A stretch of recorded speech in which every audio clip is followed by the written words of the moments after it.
नहमदुहु व नुसल्ली अला रसूलिहिल करीम अम्मा बाद फ़अऊज़ु बिल्लाहि मिनश शैतानिर रजीम बिस्मिल्लाहिर रहमानिर रहीम।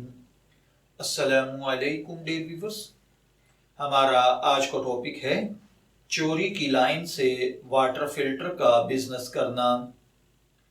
ये एक सवाल है जो कि एक भाई जुबैर साहब ने पूछा है। वो कहते हैं, आप जानते हैं कि कई कंपनियां फिल्टर वाटर का बिजनेस कर रही हैं, क्या पानी का बेचना इस्लाम के नजरिया में सही है?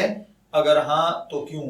दूसरा, कुछ लोगों ने यही फिल्टर का वाटर कारोबार छोटी कॉलोनियों में शुरू किया है।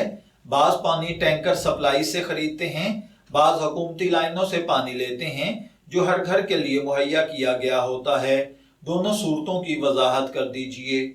देखिए भाइयों, और याद रखिए, पानी को फरोख्त करना, इसका कारोबार करना फी नफ्सी ही जायज है।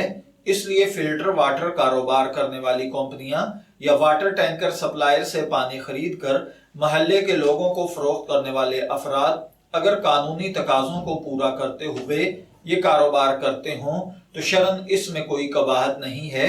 जबकि हुकूमत की तरफ से घरों के लिए मुहैया की गई पाइपलाइनों से चोरी की लाइन लेकर दूसरे लोगों को पानी फरोख्त करने की वजह से अहले महल्ला को परेशानी का सामना करना पड़ता है, तो ये कानूनन जुर्म है। इसलिए इससे बचना चाहिए।